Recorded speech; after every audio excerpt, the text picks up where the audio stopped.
기원하고 축복합니다. 여주동행 바나바 라이프 여바라 시간입니다. 한 주간을 시작하는 월요일입니다. 오늘도 여주동행으로 한 주간 힘차게 주님과 동행하는 출발이 있으면 좋겠습니다. 오늘 생명의 삶 말씀 신명기 20장 1절에서 9절 말씀으로 여주동행의 삶을 함께 나누도록 하겠습니다. 한 주간을 시작하는 첫날인데요. 참으로 그렇습니다. 우리의 현실은 아주 냉혹합니다. 그래서 하루하루가 냉혹한 전쟁터와 같다, 그런 말을 우리가 나누고 있죠. 정말 피아를 구분하기 어려운 영적 전쟁이 지금 하루하루 지속되고 있습니다.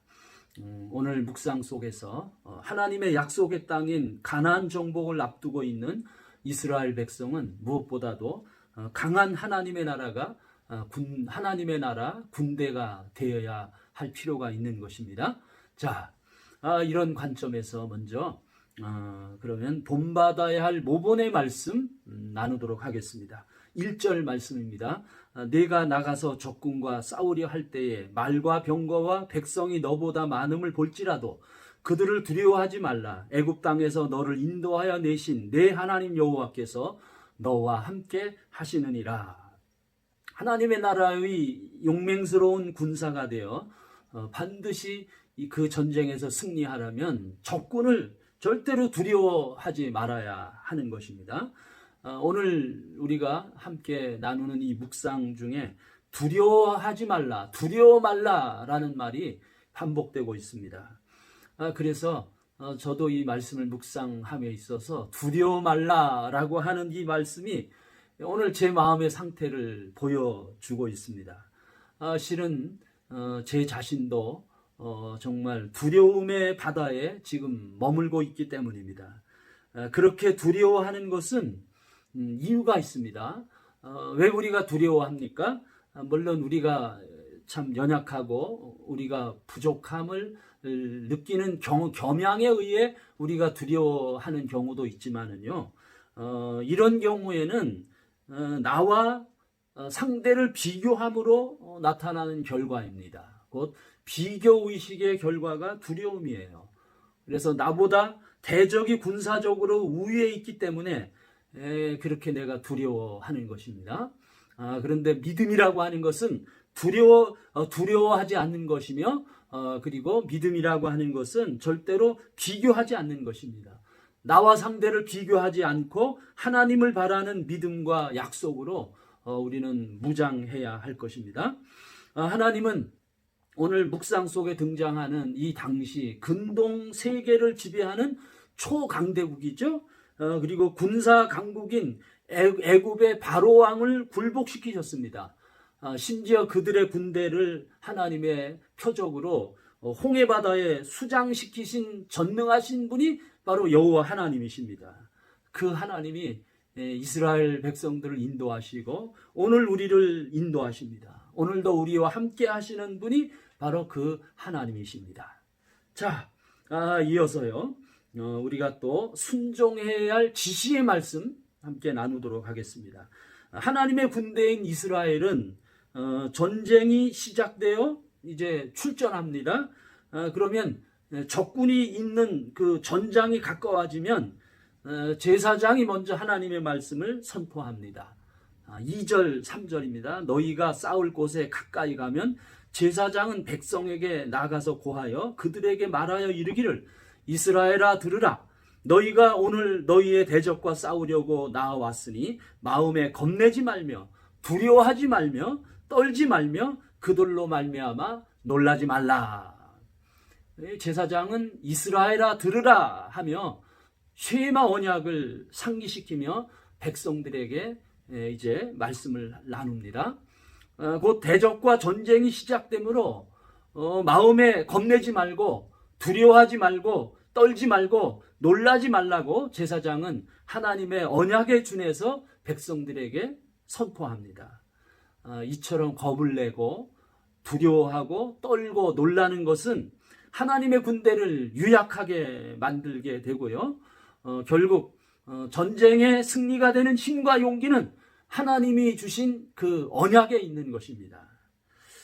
제사장에 이어서 이제 전쟁을 통솔하는 책임자가 또 역시 싸움에서 이번에는 열애자를 제외시킵니다. 자, 5절 말씀이에요.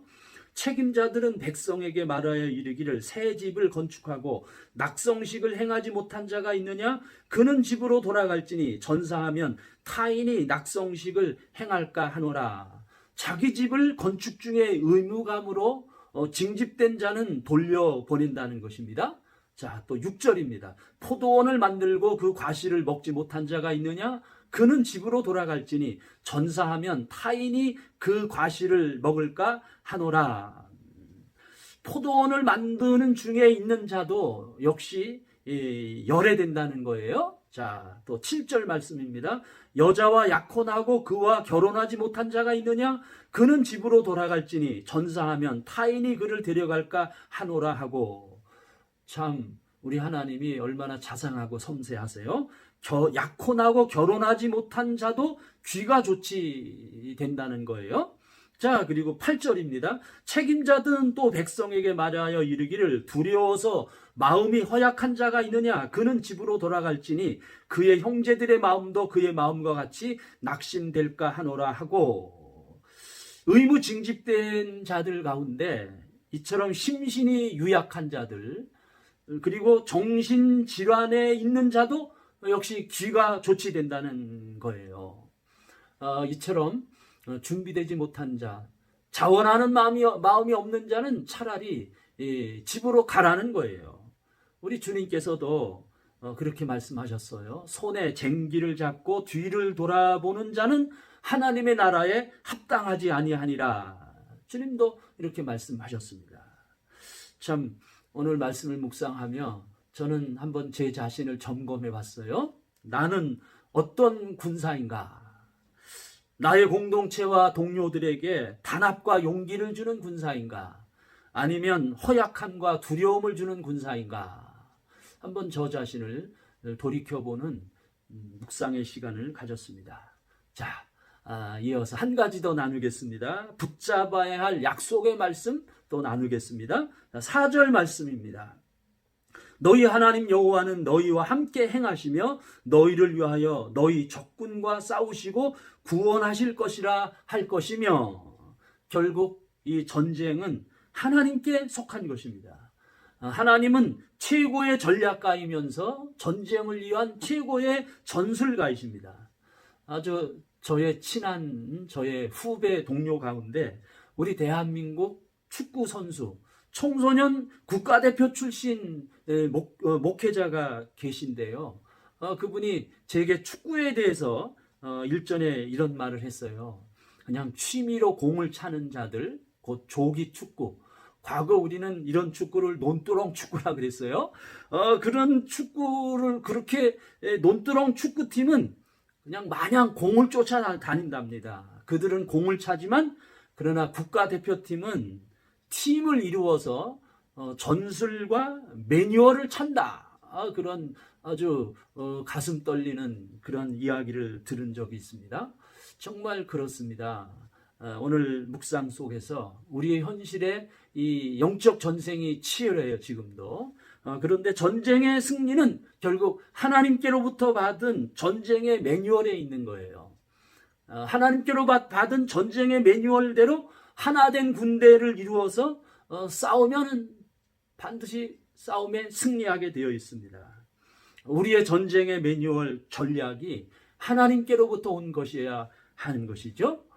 이것이 하나님의 군대의 특성인 것입니다. 여바라, 여주동행 바나바 라이프, 오늘도 계속됩니다. 사랑하고 축복합니다.